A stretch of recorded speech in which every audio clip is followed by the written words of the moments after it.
21. Basi ikiwa mtu, maana yake unagundua maisha hayana wengi wape, maisha ni ya mtu. Ndio maana wanazungumza mtu. Ukiona mtu kaferi, kabla ya kusingizia uchawi wa ukoo wao, rahana za familia, baba ambaye hakumsaidia, nani hakumsomesha, yeye kama yeye amehusika kwa kiwango kikubwa kuwa hapo alipo. Watu wote ambao ni failures kwenye maisha utafuta wa kumtupia jumba bovu. Mimi kama si yule mwalimu wa hesabu aliyekuwa ananisumbua, nisingeishia form 2. Mimi ingekuwa si yule kaka ambaye alinibaka nikashika mimba, nisingekuwa hapa. Baada ya kumaliza mimba umezaa, uwezo wa kusoma uliondolewa na nani? Ulijaribu kutafuta hata QT. Yaani baada ya hapo umeshapata changamoto, baada ya kuvuka hapo ulifanyaje? Kila mtu anayeshindwa huwa anatafuta wa kumsingizia ili aendelee kushindwa. Lakini maandiko yanatuambia hivi, basi ikiwa mtu, kwa maana yake maisha ni ya mtu. Ndio maana siku ya mwisho hatutaitwa ABC wote sasa ni zamu yenu kusimama mbele ya kiti cha enzi na mkiongozwa na askofu wenu. Askofu, hebu muelezee mtoto mmoja mmoja. Haipo. Kwa sababu wakati unapumua sikukusaidia kuvuta hewa. Nilikusaidia. Ulipokuwa unatafuta usingizi kitandani au una stress, nilikuwa na wewe.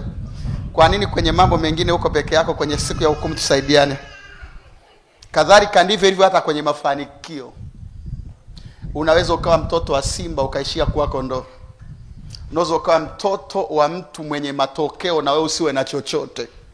Sio kwa sababu damu sio ile ile, DNA ni ile ile, damu ni ile ile, ila wewe ni mpumbavu. Aufanye anachofanya baba yako, aufanye anachofanya uliyetoka kwenye viuno vyake.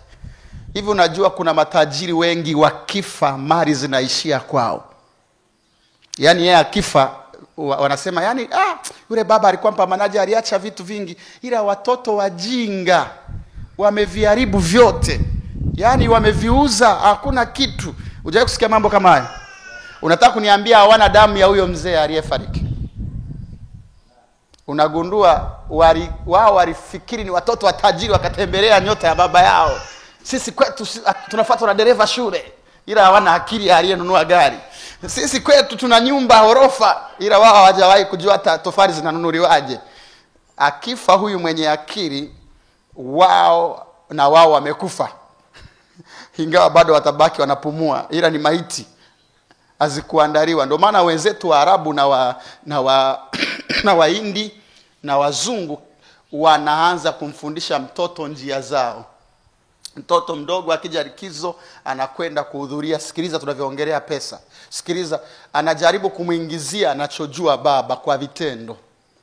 Wale wazungu kwenye vyuo vyao, mtu akisema anasoma sijui Bachelor of Finance of Administration and Finance au BBA, Bachelor of Business Administration, business.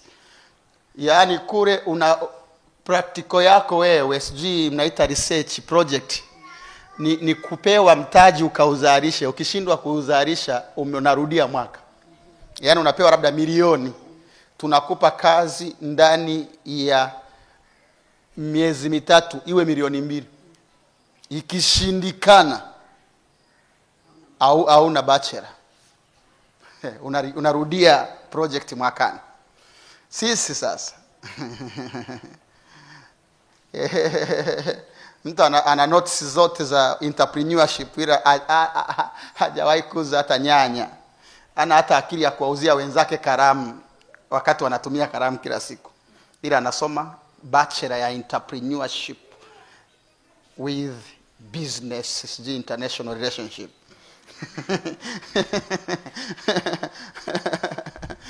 Akimaliza ana cheti ila hana kitu kichwani.